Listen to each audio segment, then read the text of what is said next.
Ladies and gentlemen, welcome to another action-packed episode of the Gauntlet, your place for the NFL on the Sideline Sports Network. We have such a great show planned for tonight. We got to talk about everything that's going on in the league this week. You know, a lot of turmoil going on in New England right now. So, you know, what's going on with the Patriots? What's going on with Bill Belichick, Mac Jones? So much drama over there. George Kittle with the F Dallas t-shirt got fined $14,000.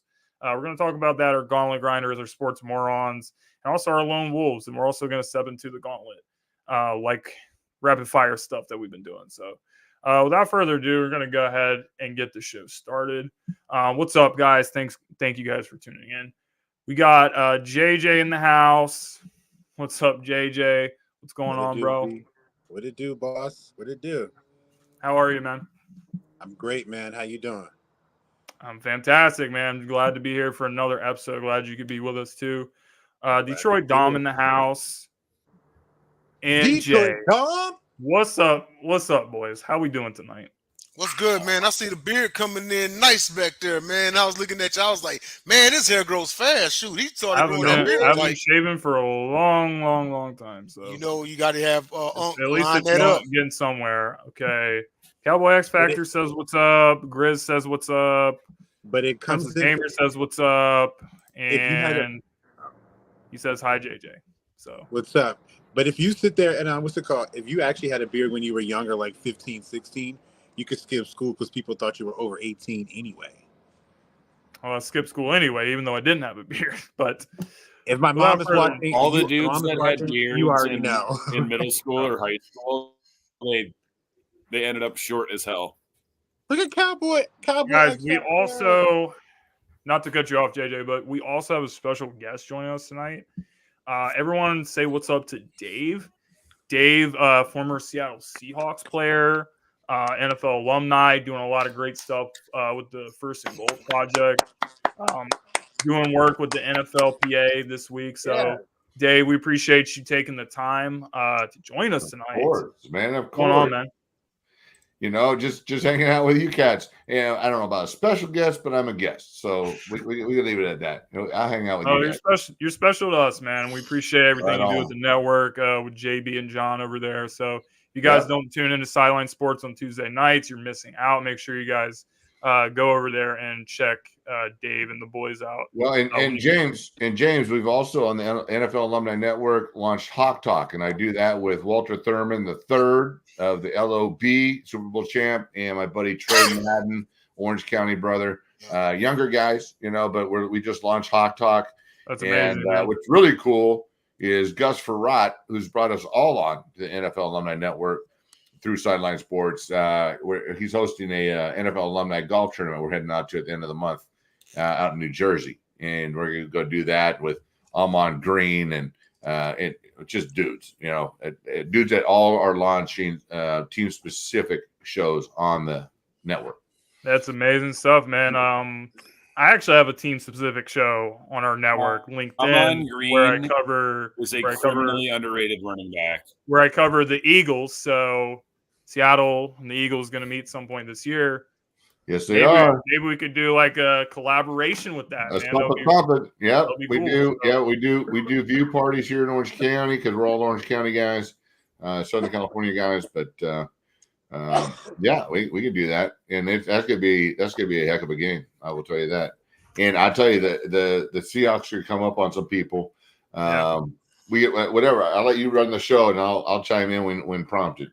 Yeah, Dave. So I mean, I guess we'll just start with your Seahawks. I just want to know how you're feeling about this team. Obviously, in the NFC West, everyone is talking about San Francisco, but of course, you know, do you think that, you know, it's possible that Seattle can, you know, give them a run for their money? So two things. Rightfully so. The Niners are one of the best teams, if not the best team in the league. I mean, they're hitting on every front. But what I like about Seattle flying in under the radar is that we're young. But when you start looking at position by position, and you look at our backfield, solid young kids, but man, they can run. Wideouts, shoot. I mean, you go, DJ and Bobo, the young kid, right? And Lockett, and then the best new addition is Njigba. I mean, Yep. Mm-hmm. that's four freaking awesome receivers. Our Gino's done great. Our offensive line has gotten dinged big time, but they're still performing. That's the caveat right there. Is our front line, and I agree. Whoever just chimed in, Kenneth Walker, I love that cat. He is just he hits it, and then he pops it. It's one of those things. Our defense is young. When we came up against the Rams, we had zero pressure on Stafford, and he shut our eyes out. Since then, against the Giants, woeful Giants, but Giants nonetheless, 11 sacks. So we're stepping things up on the defensive side of things, and I don't think the LOB comparison is fair to either these young kids nor the LOB, because it's not there yet. It's like comparing a rookie to Jordan. Yeah, That's not fair to both. So But me and you both know what's the media going to do. Let's let them do well, and then let's see about LOB comparisons. But anyhow, I will say I'm very impressed with Witherspoon coming in as a rookie. Like indeed. he's looking outstanding. Yes, yep. But I will tell you that breakout game for him. What was the impetus? The 11 sacks up front, right? I mean, the guy catch running for his life was just hucking the ball. Yeah. So right, one begets the other defensively. But from what I've seen, if that offensive line can get it together, Seattle actually has a chance, because at the end of the day, I agree. I don't think the defense is quite there yet. I think the defense will give up points, but your offense can score. Your offense has talent, and Gino actually can hit them if you give him time. Against the Rams, he had no time. Early against the Giants, he didn't have any time, so he looked a little rusty. Started running the football, giving him time. He's going to hit the guys because he will use everybody, and I think Seattle's a good team. I don't quite think that they're going to be a player, but I do think that they have a really high ceiling and for years to come. Well, and I agree with you. I love them, as my team. I mean, I have that loyalty, but I mean, it's all behind me, right? That's the only team I played for. But the Niners are the Niners, and they are the team to beat across all divisions, in my opinion, when you look at them. But they're a strong wild card, and then they're the unknown, right? You never know. The thing is if you've been following football, you know this. The first game against the Rams, both tackles got nicked, and they've got Detroit's number. And then last week or the week before, both guards got nicked. Mm-hmm. So, it's not so much the offensive line in itself, other than injuries disrupting the continuity of the offensive line. Because you guys know, I know you guys are football cats. The offensive line isn't 5 positions, it's one. And it's all 5 cats working together and knowing and just relying that the other guy knows what you're going to do. Because what I try to explain to people is that those defensive fronts and linebackers and cornerbacks all move. Mm-hmm. And they move up to the snap of the ball. And every one of those little subtle motions changes everything we have to do up front. Yeah. And you can't always voice it. You just need to know. To your point, Dave, and a lot of people don't know this, but you know who has actually the highest, if not some of the highest Wonderlic scores on the team? Offensive lineman. Oh, of course. So going back to that, when I made the team, I'm looking around, I'm going, holy smokes, man, that cat's freaking huge. Oh my gosh, that guy's a phenomenal athlete. But when it came down to learning the playbook, see, our playbook was like this thick, like a phone book. Well, running backs' playbooks, I've seen them walk around, they're like this. Wait, 24 power, 2 back, 4 hole. Doesn't matter what the front is. 2 back, 4 hole, you're going to get the ball. Quarterback, reverse out, hand the ball to the quarterback or to the running back. Doesn't matter what the front is. 24 power for an offensive lineman based on 3-4, 4-4, bear, okie, whatever, stunts, this. It changes. I've got 10 different ways to block every single play. And as I mentioned before, those cats move, and I got to be able to adjust on the fly like that. I do have one small question. Which one do you prefer? Do you prefer a zone blocking scheme or man-to-man? Oh, I love zone. Zone is you're stepping no matter what you're doing, and you know your brother's right behind you, right? And so whatever the defense hands you, you and your brother are handling it, and you go. Man to man, hey, try and drop. We watched this. We watched it Monday night. Blocking Crosby man to man. Hey, he is so undisciplined. You don't know what he's going to do. He's got outside contain, and he'll hop inside and take it. And thank goodness he gets the penetration he needs to make the play, because if he didn't, he just exposed his defense to that C gap, right? So Aaron Donald blocking man to man, those guys, they are so a tough task, athletic and quicker and difficult to block. Zone, you got your homie right next to you, and it doesn't matter if he jumps inside, your homie picks him up, you go off the back, right? Exactly. So, yep. So, Dave, talk to me a little bit about the First and Goal project. Like, just tell the viewers, what is that? What was the motivation behind starting it? And where's your goal with the First and Goal project? What are you guys trying to do over there? So, you only invited me on here for a half an hour, so I'll try and keep it short. I mean, we're not going to kick you out. All right, good. You're free to stay for the whole show if you want. But well, the First and Goal project is my nonprofit, and for 5 years I worked for a startup helping young people and veterans determine their best suited career based on all their intrinsic characteristics. It was a software program that we developed, and the founder and funder of it passed away just as it came to fruition. And so I was kind of in a hiatus, and a buddy of mine, Brad Leggett, who you guys may or may not know, 6 or 7 years NFL, but his dad, Earl Leggett, is Mount Rushmore of coaching, Raiders, and I don't know, 20 years of coaching in the NFL, reached out to me and said, hey, look, I've had a friend that's starting this program helping players in transition, and she needs some help. Will you help her? I said, sure. And he sent out an email, and he's got a database of about 10,000 former players saying, you're having a hard time transitioning, click here. We had 90 former players click on that. wow. And 16 former players enroll into an introduction to manufacturing course. Okay, would you guys click on an introduction to manufacturing? I don't know. Probably most people wouldn't. But what that showed me is 16 guys like desperate for something. Anyhow, so I told the gal who's running this thing, look, I'll reach out to all these guys. She wanted to talk to them. I said, no, I'll talk to them because I can speak their language. And I allowed 15 minutes. Hey, I'm Dave. I'm glad you enrolled. Here's where you sign up, and I'll see you next week. Every call, guys, took almost an hour. My goodness. Guys saying, Dave, I am lost. I don't know what to do. The NFL isn't helping me. And one guy said, this is the best phone call I've had in a year. Another guy had taken a job at Amazon Fulfillment. And these are former NFL guys. And I don't care. I'm only a 1-year guy.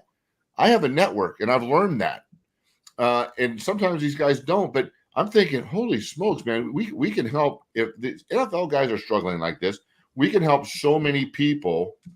And then what came to happen is that the person that brought me on promised me a lot of money she didn't have, promised me a lot of programs that really she didn't have either. And so I'm trying to fix everything. And Brad goes, Dave, why are you fixing her mess? Do it yourself. Mm-hmm. And so the First and Goal project was loomed. You guys, once again, football guys, you know, when a team gets to be in a position of first and goal, their chance of success, and this is statistically proven, is 98%. They're going to score somehow. But when they start on their own 10-yard line, their chance of success is less than 10%. So how does a team get to be first and goal? Hard work, practice, right? Coaching, being coachable, solid game plan. Unless your quarterback is Jay Cutler. And yeah. Well, and so, yeah, but and then it comes with coaching maybe a little bit. But and coach and then execution of the game plan. And that's what the First and Goal project provides individuals, is all those things. And we do certification and mentoring, and then we help them find jobs. And we put them in a position of first and goal. That is really awesome because, like, being a veteran myself, The hardest transition I've ever had in my life was coming out of the military.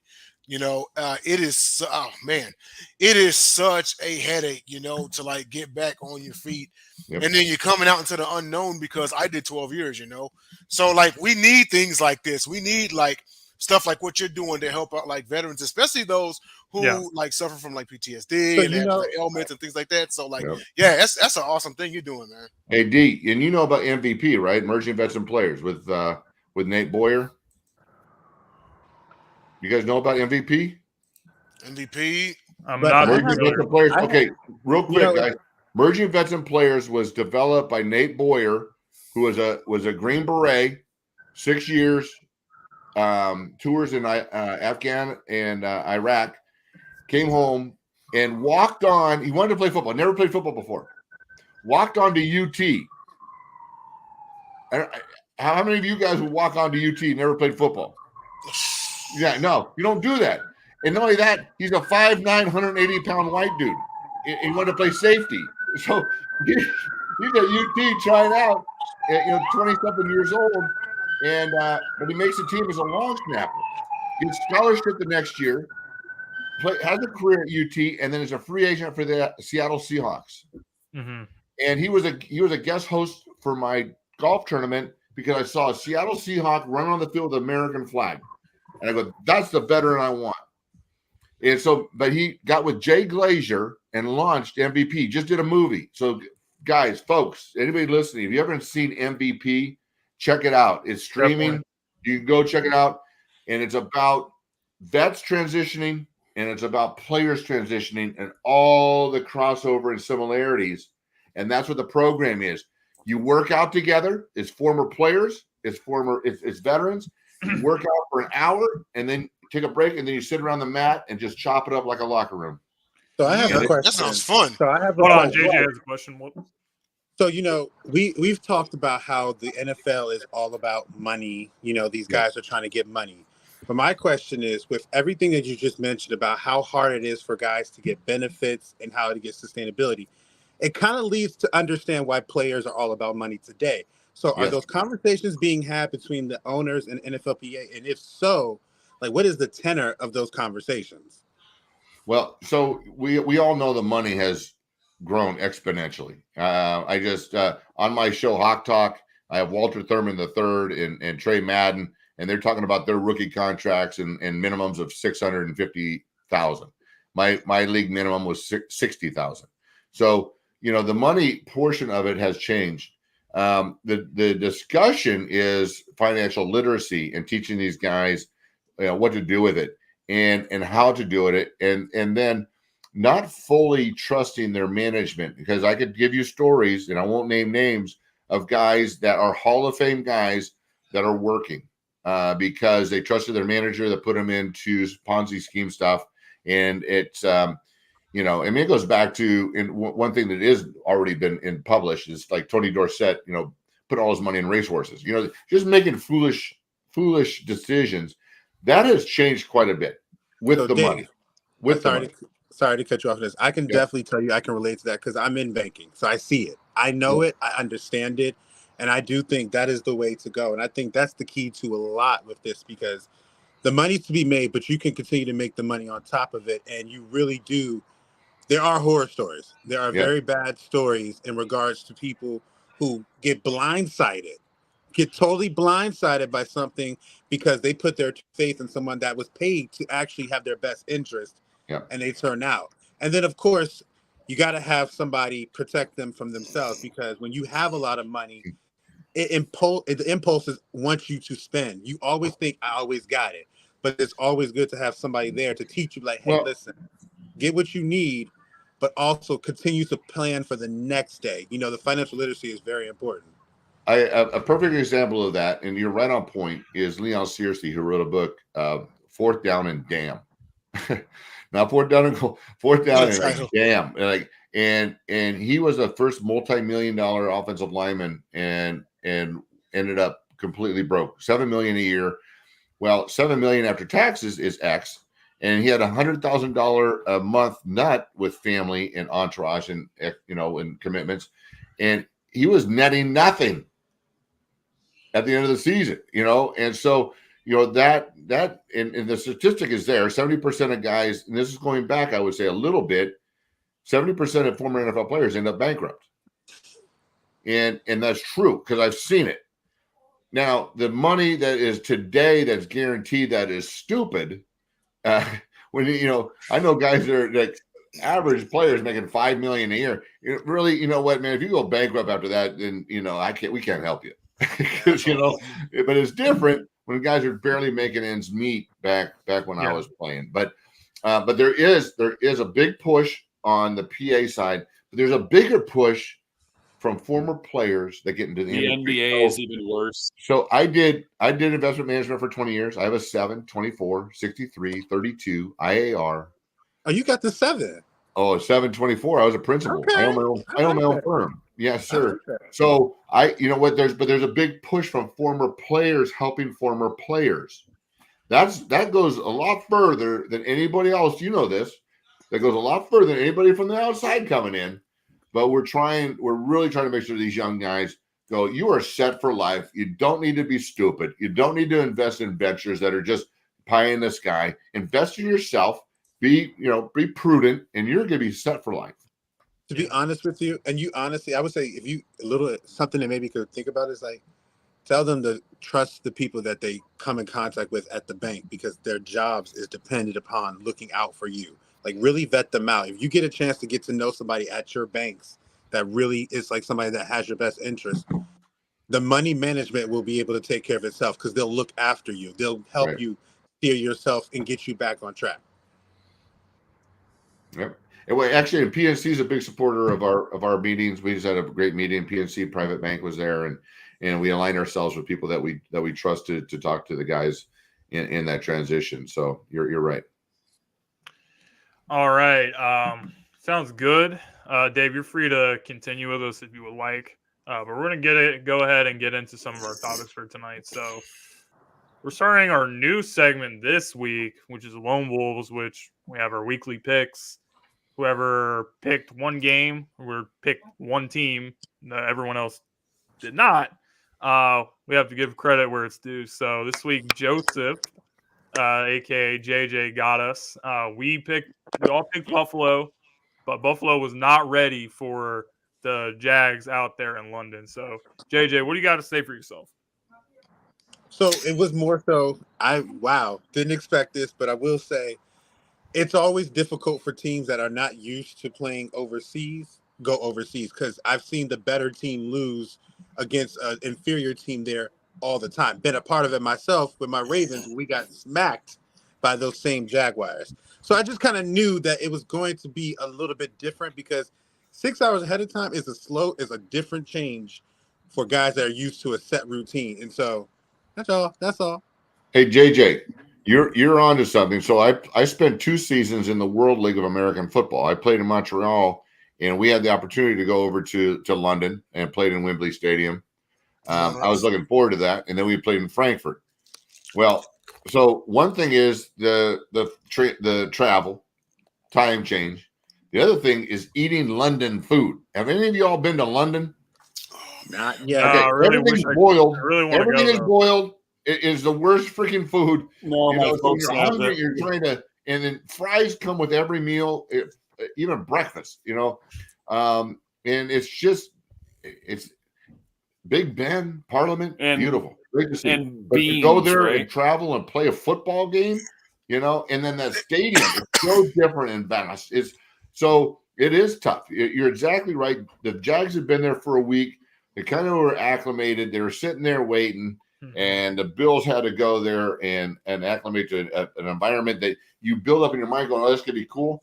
And not to date myself too much, but I was there in the 90s, and they still had rotary phones. London's a little behind us. Rotary phones, though, so it's different. It's different. Yeah. And you know what? And real quick, this is exactly why the NFL will not put a team in London. If anyone's ever flown across the Atlantic, it's a long effing flight, okay? It's 9 hours even by keep himself. the beer cold. 14 including the time change. Now, you're asking a team to do that 8, 9, 10 times a year. How do you think that's going to turn out? However, D, I think we said that about golf.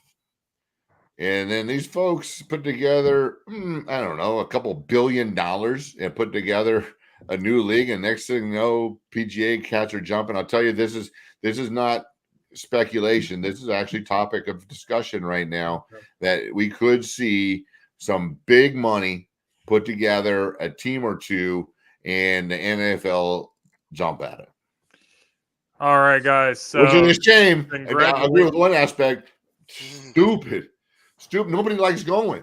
Nobody likes going to Mexico to play because the elevation's brutal. Could you imagine Mexico having a team and having multi-millionaires floating around down there with the cartel? Come on, man. You have to be an idiot not to see the danger there. So. All right, so let's get moving on. JJ, congratulations, everything. We'll see who gets the Lone Wolves for next week on the show. So now it's time for the Sports Morons of the Week. This is part of the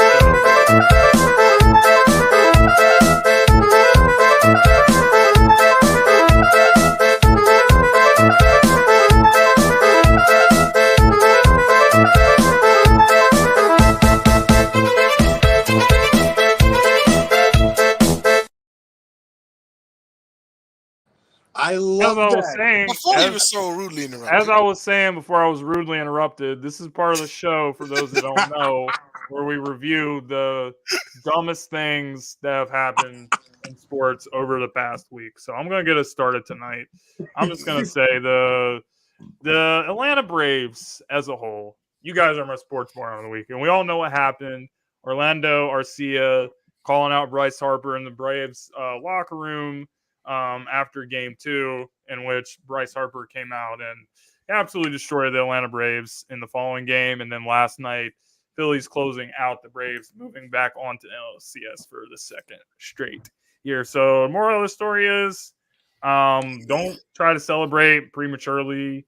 Don't run your mouth, because if you do, you can't really trust a lot of people in the media. Let's tell the truth. So, it wasn't surprising to see that it got out there, and we see that Bryce and the team use it for motivation, and they're back in the NLCS. Well, I guess this is probably more of an egg on face of the week, if you will. But for the second straight week, I'm going to mention head coach Sean Payton for losing to the very man you criticized last year. When you said that, Nathaniel Hackett had the worst coaching job and this and that. And then you were called out for it, saying, you broke the brotherhood. Why? You could have texted me, you could have called me or something, but you called me out in front of the media. Just to have offensive coordinator Nathaniel Hackett hang 31 on your defense and you lose. So once again, Sports Moron / egg on face, head coach Sean Payton, that one's for you. And yes. Interesting. Hackett did curtain call before he left the field. Go ahead, JJ. So, Micah Parsons, there comes a time in life where you just need to just take it and just let it be, fester with it, deal with it, because nothing about which just happened in that particular game would lead me to think that you would even think about saying what you're saying. Just take the L. You look like a fool. You really actually trying to here and asking for a Miami to what Denver did Micah type say? Thing. I think he was sitting there basically comparing and saying that they're still like the same type of team. They're not that far apart from San Francisco. I'm kind of like paraphrasing on this, but he was just basically saying that game, he can look back and see that there were plays that they could have made that could have turned it around. Mm-hmm. What I think you got to realize is this San Francisco team does not like y'all. Like, they do not like you guys. And so they don't like you particularly. And in this game, they literally made you look like you were the 7th round draft pick who just got a spot because somebody got hurt. You were non-existent. So you need to come back and try to come out. If you really want to be that defensive player of the year, a Charles Haley wouldn't let that happen to him. A DeMarcus Ware didn't let that happen to him. And these are guys that people think that you're better than. Bro, you just need to take the L and just, y'all got your butts whooped. You look like trash. Just leave it alone. It's okay. Move on to the next week. Because if you do this again, Philly going to do the same thing to you. Get it together. Go ahead, Dom. And done. I'm so glad that no one mentioned this. And this is not just the sports moron of the week, the month, the year. This might be the worst one I've ever seen. University of Miami Hurricanes head coach Mario Cristobal. Yes. With the lead, and all you have to do is kneel down. Leave us you alone. Run a play, you fumble, and then get a game-winning touchdown scored on you. And they let him get behind the defense. It was 48 yards. Wow. Leave me alone. Terrible. Leave us alone. Leave us alone. Like, leave us alone. The man, I don't know what he was thinking. All right, Dave, do you have any that you want to share? Sports moron. Well, you know what? Not until I think he was shaving points. No, wait, not until I heard the last one. And I can't better that. That's confer with Dom on that one. That's like, Dave. I want to ask you. That's like football stupid. I don't make any sense, but you know what? I can't say that I haven't seen it before.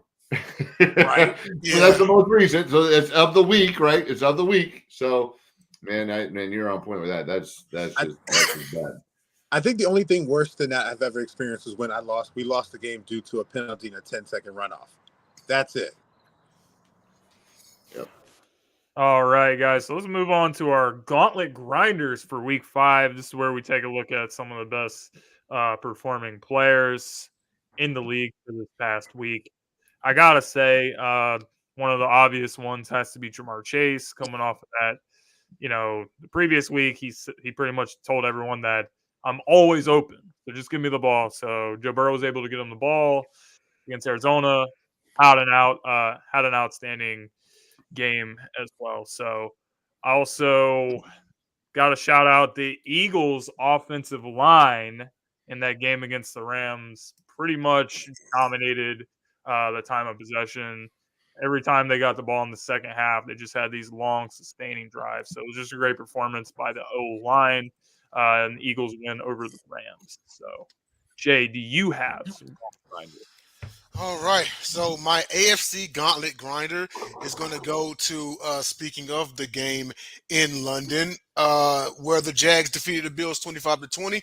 My AFC Gauntlet Grinder is running back Travis Etienne. He absolutely ran all over the Bills defense at the tune of 26 carries to 136 yards, 2 touchdowns, and he averaged 5.2 yards per carry, and he had the dagger in the fourth quarter. So very, very, very instrumental. In my opinion, they do not win that game without ETN. Awesome job by the young man. And my NFC Gauntlet Grinder is going to be quarterback Justin Fields. I had to give it to him this week. I had to. 15 of 29, 282. 4 TD Jakes. 9.7 yards per attempt. 11 carries, 57 yards, because he's going to run the ball, QBR was 77.4, passer rating 125.3. Do I think he's going to have another game like this year? Coin flip for one. Maybe not at all again this year. He may have played his best game against the Commanders. Who knows? So. But he definitely looked like an all-pro if for one night. So I got to give it to just him, Fields. JJ, on you, man. So I'm going to go with the AFC. And I have to do it because one thing about me is game recognized game. This happened to my team. AFC Gauntlet Grinder for me is TJ Watt. When I tell you he is the new Troy Polamalu for me, where no matter when we play him, what happens is he's going to make a game-changing play. And as typical form, he has. But I just love the way he plays. He is an instant grinder. He does not stop. He does what he has to do. On the NFC side, it was tough because there was a lot of good choices out there, but I'm going to give it to a guy that I argued that my tight end was better, but I think I'm going to give it back to George Kittle. Because just when you was worrying about Brandon Ayuk, Deebo Samuel, Christian McCaffrey, and rightfully so, they showed you they have the number 2 or possibly arguably, and some people's accounts, number 1 tight end in the game, 3 touchdowns, and literally had the flex of it all with his whole thing. So they're the type of thing. He talked it, he backed it, and he himself made Mike as one of the people that helped make Micah Parsons look like he was nothing. And so give it to George Kittle as the Gauntlet Grinder on the NFC side, along with TJ Watt on the AFC side. Not to mention all 3 of Kittle's receptions were 3 touchdowns. So there's that. Dom, let's go to And you he next. won me some money. Dom, you got any gauntlet grinders for this past week? I do. And I'm so glad that JJ said Kittle, which obvious choice, had a great game, great elite tight end. My gauntlet grinder is also a tight end in the NFC, but he's a rookie, and he has more catches, more yards, and just as many touchdowns as George Kittle for the season. It's Sam Laporta. Love that. Granted, kid. it's Carolina, but stepped up that huge. kid. No Amon-Ra St. Love Brown. that kid. 3 catches, 47, 2 TDs. He just continues to impress every week. Like this, he's not a flash in the pan. Like this dude is for real. Yeah. For real. Yeah. AFC, it's Breece Hall. Good choice. Granted, you beat the Broncos, so whatever. The Breece Hall looks like more often than not. And we have the same birthday.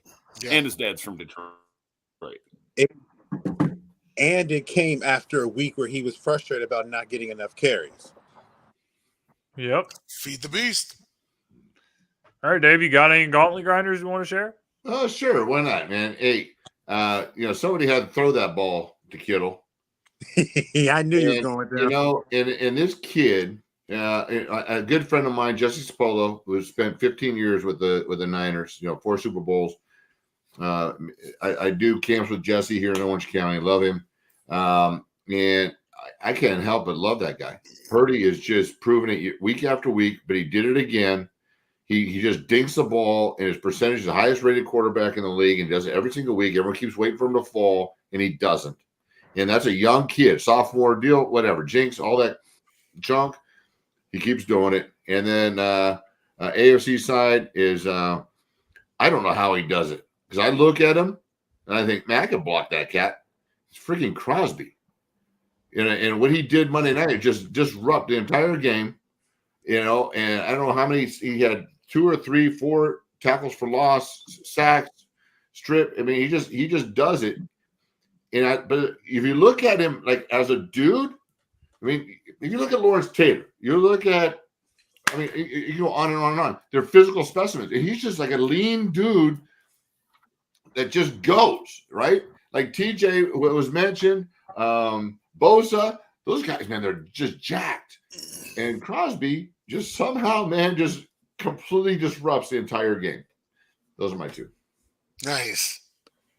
Sounds good, guys. So speaking of George Kittle, who I believe was Joseph's gauntlet grinder.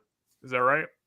Yep. George Kittle made headlines this week, guys, after scoring a touchdown against the Dallas Cowboys, lifted up his jersey and revealed this T-shirt, which said F Dallas. And he was fined by the league $14,000. I didn't come up with 14,000. Where? Right. No, not 15, not 10, not 12, 5, 14. 14. Yeah. That is kind of weird, but my first reaction to this was, as a Philly guy, first of all, I loved it. Second of all, from an NFL perspective, with taking all this other stuff out, the league will fine you basically for anything. You see it with cleats, you see it with socks, you see it with basically anything they can do. So you don't really want to give them a reason to pick on you. And that's kind of what we saw here with George. And, he had to pay the fine at the end of the day. But, the league is going to continue to pick on you for doing stuff like this. So, hey, James, protect yourself and protect your wallet. But it was pretty funny. James, it's a donation to us old guys, because all of our benefits are funded by their fines. I just want to tell you, that's how we get the majority of our funding through the NFLPA. Then I'm getting fined every damn George game. is a real yeah. So that's why Dave liked it. Thank you, George, for your contribution. But here's the other thing, guys. This goes way back. It goes way back, even to the pre-game whatever diatribe of Tyrell Owens. I mean, took the football, right, when he was with the Niner and slammed it on the 50-yard line of the Cowboys. I mean, this is a love-hate deal between those two teams. So it didn't surprise me at all. And I love Kittle. Gosh darn it. That guy has so much positive energy on the game, on the field, and on the game. Yeah. That guy just loves playing football. And so what? You know what? Hey, he pretty much just said, you know what? I got an extra $15,000. Here we go. Let's go. Yeah. But I think what you're seeing is a difference in the. I think what you're seeing is that between the two, you see the difference of why one is successful, one is not. One talks before the game, the other one flexes after the work is done. Like that's really what it is. Like that's. I don't think these guys really. And Dave touched on it. We said it earlier in the segment. They don't like each other. He doesn't like them. They don't care about them. No 49er would ever think anything positive of a Dallas Cowboy, and they're fine with that because again, there's only one team in the NFL is just as physical as the San Francisco 49ers. Only one. So I bet you when they play them, it will be a completely respectable game like the Ravens and the Steelers because they respect them. They don't respect Dallas. So I love what George Kittle did because I mean, god dang, talk your talk. You just beat them 42-10. Shoot, I'd be sitting there. Go ahead, Jack. Go ahead. And the fact that George Kittle was on a Monday Night Raw like the week before, and then he does this, like it's such a WWE move, you know. But it's crazy because on one end of the spectrum, like I get it, you can't have the F word like emblazoned on television, but still, this is also the reason why they call it the No Fun League. You know, like it was entertaining. Especially to anyone who hates the Dallas Cowboys, you know. Wait, did you say anyone or everyone? My bad. Everyone who hates the Dallas Cowboys. This is how you separate yourself from good to great, because the great teams will see that and come back and beat your behind. If they don't, they're showing you who they are. If you did that to Tom Brady back in his day, do you think he would have not came back and beat you? Oh, he would have went no. Yeah. Come on now. He would have came back and beat you because he respects it. When you get your butt beat, you just take it. There's nothing you can do about it. Can I share Brian Bosworth's story real quick? Oh, sure. I don't want to occupy too much time. So after my rookie season, we won the AFC West. We beat the Raiders in the wild card and then got trounced by the Bengals on their way to the Super Bowl. We were supposed to repeat, and it was known that Bosworth was given the task to shut down Elway, opening game of the season. And Brian took it upon himself to call him Mr. Ed and then tape a picture of Elway to his stool that he would sit on. Wow, that's crazy. Let's go. So let's fast forward through camp, through preseason, and get to the first game of the season where Denver just trounces us. Okay. And this is very humorous. So the announcers after the game, Brian, what do you think, man? We knew you were supposed to mirror Elway and shut him down. And Brian goes, the guy's a Hall of Famer. He had a great game, whatever. And then they go on to ask, Brian, what do you think of all the fans wearing Boz with a circle and a line through it? And he goes, well, I'd like to thank the fans of Denver for supporting my business venture of selling T-shirts here, and we netted $3.2 million selling T-shirts. Oh, that's wow! So when we talk about young kids today and the money today and branding, and what I try to teach people is that there is the boss, and he understood branding, and then there's Brian, and Brian's a dude, and he's a good dude, but he also understood using this as a platform to make money, and that was the boss. Great story. But Dom, did you have any thoughts about George Kittle? I love the dramatic pause. Too. For one, I absolutely love it when anyone goes out of their way to disrespect the Cowboys. And personally, if I'm George Kittle and I was looking at the schedule, made for every week going through the rest of the season. Like, okay, they play the Browns this week. I don't know what that would say. They play the Vikings the week after. I would have a shirt that says the Vikings are the Bills of the NFC. my Bengals shirt would say Bungles. Yeah. What are you going to say about Jacksonville? Why don't you just move to London? Things of that nature. Like, and then sell the Chargers T-shirts gonna online and make them fine. Might poison. as well have some. Yeah, and then sell the T-shirts online. Trademark them and make them bundle like Boz did. Businessman right here, man. So let's move Right. on. Let's talk about some more stuff. So the Patriots have really been making headlines this season, not for good reasons. The team has really been struggling, and it's getting a little bit concerning over there. You got Mac Jones is seen yelling at coaches and stuff. He's really frustrated. Belichick, a lot of people are saying that Tom Brady was really responsible for the Patriots' success because look at what has New England done since Tom went to Tampa and now he's retired. But what's going on over there in New England? And dare I say, is it time for the Patriots? And Bill was actually seen in a Chick-fil-A following the complete destruction that happened on Sunday. Is it time to move on from the Bill Belichick era in New England? Yes or no? I'd like to jump in and say no. I honestly think that people have to understand something. The coach is responsible for making sure the team stays gelled together, putting the right people in place to effectively manage these players and bring out the best in them. Brady has credit, 1,000%. But in no way, shape, or form will I ever sit here and say Brady would be Brady without having Bill Belichick, who hired Charlie Weiss to work with Brady, who helped him become great. They don't have talent on their team. I'm very honest with this thing. This team is not a good football team. Their wide receivers are number twos. Their running backs are number twos. Their quarterback, I don't necessarily think it's the worst player in the world, but I think, when you have what you have around you, you're not going to be great because Bill Belichick calls good game plans. They just don't have the talent to maximize it. And I don't think that it's time to give up from him. I think it's time for y'all to sit here and change your entire philosophy. And I say that with experience because I went through the same thing. And we don't always like to put it to our team, but the Ravens and the Patriots are very similar in how they operate things. So I understand what's going on. They don't have anything. Are you going to tell me Kendrick Bourne is going to be your second option? Are you going to tell me Ramondre Stevenson is your best option at running back? Are you going to tell me that? I don't think so. Their best player is a tight end in Hunter Henry on that offense. And they just lost their best defensive player in Matthew Judon. They don't have anything right now.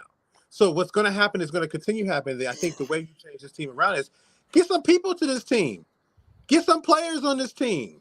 These guys need these alpha dogs. These guys need these complementing players on their team. As you see in the NFL, what happens to the Chiefs when they lose Kelsey? What happens to the defense of the Dallas Cowboys when they lose Trayvon Diggs? You need players around you along with good players. And I think that's all they need in New England to get back going. Because I've seen Belichick have great game plans, but his team loses because they don't have talent. Dom, yes or no? It's time to move on from Belichick.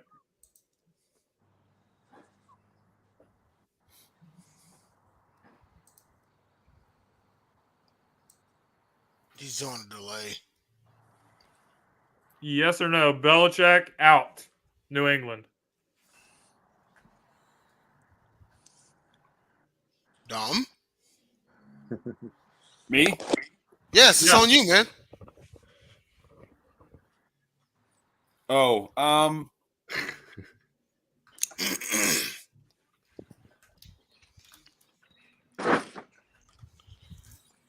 Is he down? I would say yes, out, but I'm thoroughly enjoying this era of the Patriots. I want to see this dude fail and just moonwalk into the sunset and tarnish his legacy. It's just, this is where, him being so smug. Mac Jones is not Tom Brady. It's like JJ said, you need better players. Your average 5 yards a carry.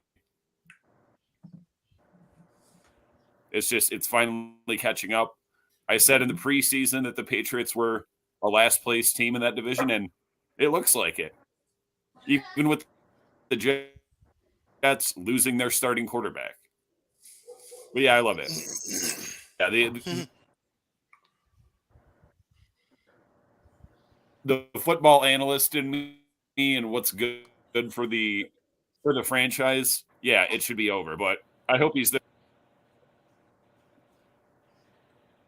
Is he breaking up on you guys? Yeah. Yeah. I think he's done though. Okay. I have a little bit of something to say if I can jump in. No, go ahead. Everyone talks about him after Brady left. What about before Brady got there? What did he do? 5-11. I think he got fired twice. Mm-hmm. You know, his first year he went 5-11. Right.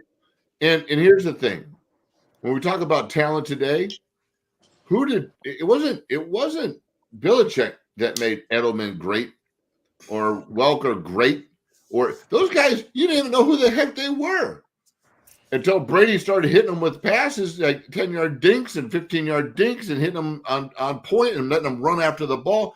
He made all those guys great.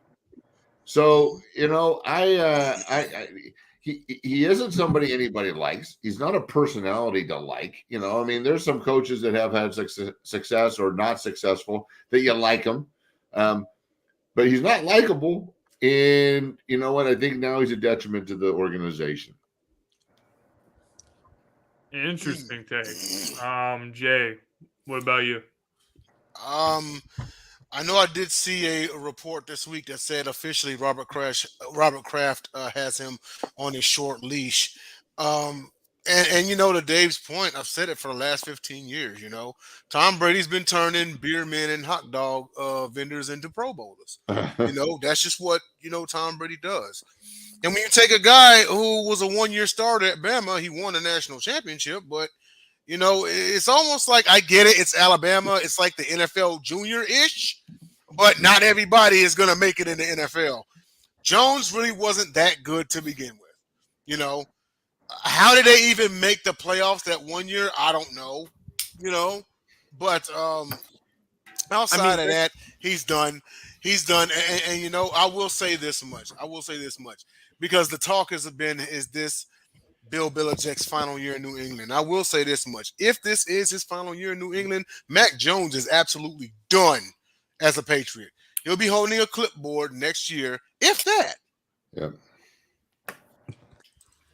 All right, guys. So we got a few minutes left for the show tonight. This is the part of the show where we kind of go outside of sports. We do not have time to do the gauntlet tonight, so we're going straight to non-sports. I want to bring up this story that I was reading this week. Before I ask this question, or this is the way Jay phrased the question, but I agree. I agree with the way you phrased it. So this was a story that I found. There was this woman that was dating this guy for about 6 months. She said she gave him basically an ultimatum to propose, or they were living together at the time. So the ultimatum was get the ring or move out. So he gets her the ring.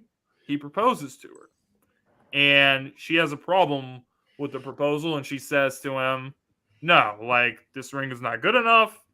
You need to give me a better ring. You need to give me a bigger ring, more expensive.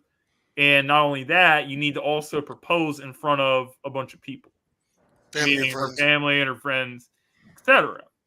So a few months later, he ended up obviously moving out. The relationship didn't work out. And he ended up marrying one of this girl's one of her close friends. So yeah, pretty crazy story. I will start off by saying that, you know, I would not have even done the first proposal. You know, a lot of people are going to say that, well, you know, why was the first ring not good enough for her? Well, I don't know. Like, that's a valid question, but if you give someone an ultimatum like that, I think that's a serious issue. I don't think that, you know, you should try to pressure someone into doing that. I just don't think that's the right way to handle it, and I don't think that's going to be a healthy relationship if you do choose to do that. So, yeah, I have a problem with the way that she chose to go about the situation, and I guess this is just karma showing its face, and it's actually the irony of the situation is actually kind of funny. So in the end, I just kind of feel like she got what she deserved. So that's it. She absolutely did. And it's crazy because a lot of people say that the phrase goes, people don't know what they have until it's gone. But I've always said people do know what they have. They just didn't think it would get up and walk away.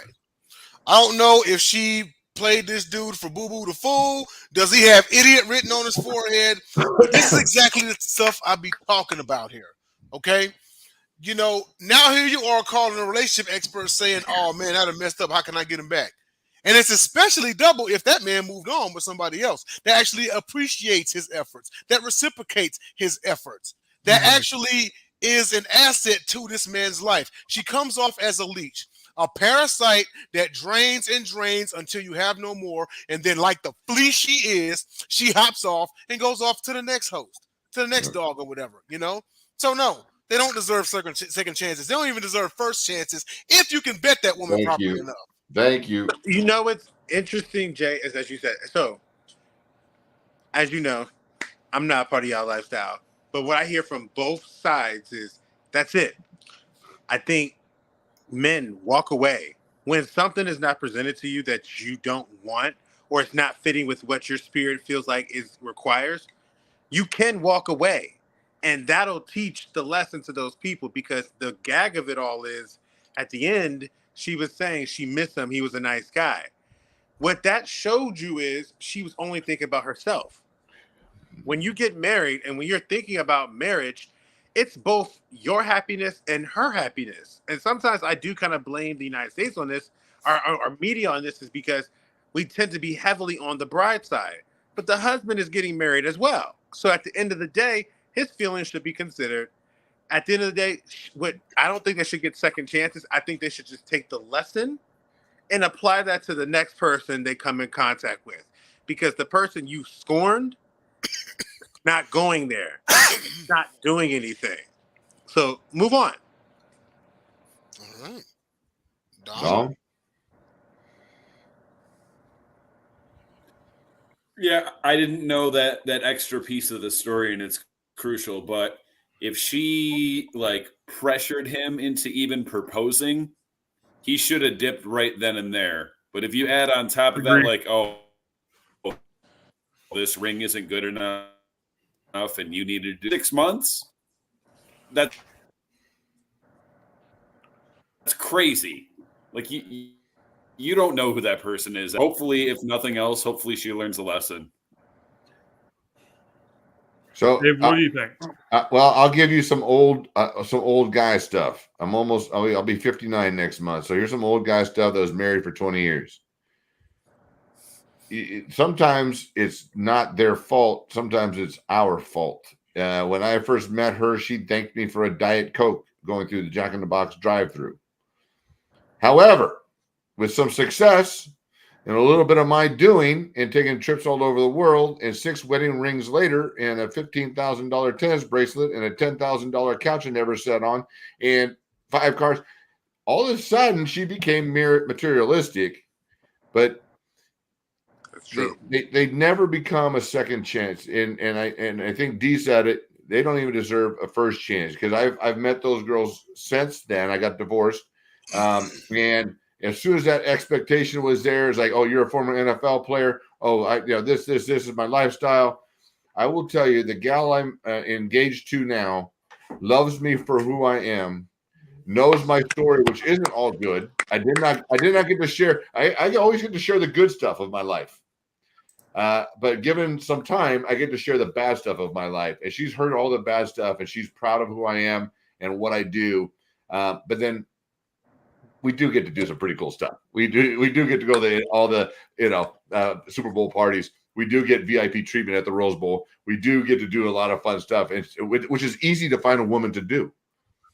But to find a woman that knows the downside of my life and that I've lost everything and ended up on a park bench and turned my life around, and she's proud of that, that's the woman for me. And so, man, guys, find that person that you could be vulnerable with and tell them your worst junk, and they're still sitting there. And that's the person for you, man. That's what's up. Much respect on that one. Yeah, it's really great stuff, man. Finding the right person hard to do, but once you do, it's great. Yep. So, guys, I'm looking up to her standards, you know. Yeah. Like, you know, shoot. So that's about all that we have time for tonight. Dave, before we get out of here, I just want to give you opportunity to, talk about anything else that you got going on that you want the people to know about. Well, I already know this. I know I was very long-winded in all of my answers to you guys. So It's all good. The conscientious of time. Look, I'm just Dave, man. You can find me on Instagram. You can find me on Facebook. I'm old. Those are the twos I do. I don't do X or Y or Z. But I do have a nonprofit called the First and Goal Project, which we talked about, and I'm also hosting a celebrity and veteran golf classic invitational here in Orange County. Both of those things are on my social media. I'm the president of the Orange County NFLPA. I sit on the former Players Advisory Board, and I do a lot of stuff with veterans. If I could be of any assistance to anybody that's listening, please reach out to me. I've got connections all over the country. I'd be happy to help. Awesome, man. Really appreciate that. Really appreciate you taking the time, guys. So, guys, you guys can catch us next Friday for another episode of the Gauntlet and Gauntlet picks on Wednesday nights. Everything here on the Sideline Sports Network. We look forward to seeing you guys there. Everyone have a good weekend. Stay blessed. We'll see you later. Be good people. Hey, who did your intro, man? I need an intro to my Hawk Talk. We're still live. There's a way. We're still live.